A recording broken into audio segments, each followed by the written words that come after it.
নমস্কার।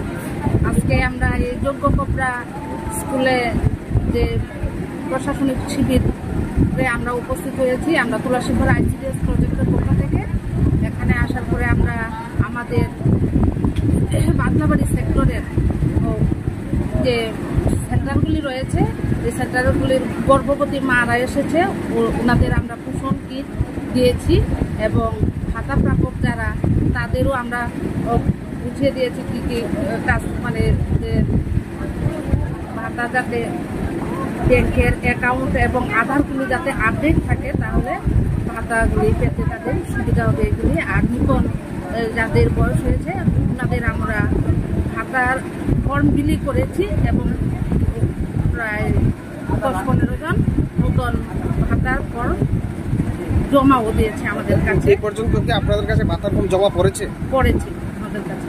কতগুলি হবে? 15টার মতো পেয়েছি। এতে আর এই স্কুলে যে আজকে আমাদের ডিস্ট্রিক্ট থেকে যে প্রোগ্রামটা করেছে খুব সুন্দর হয়েছে। আমরা এখানে এসে আমরা সবাই খুশি হয়েছি। এই প্রোগ্রাম, এমন প্রোগ্রাম যদি আরো প্রতি বছর হয় তাহলে আমরা খুব খুশি হব, গর্ব করবো। এই বলে আমি ডিস্ট্রিক্ট অ্যাডমিনিস্ট্রেশন হ্যাঁ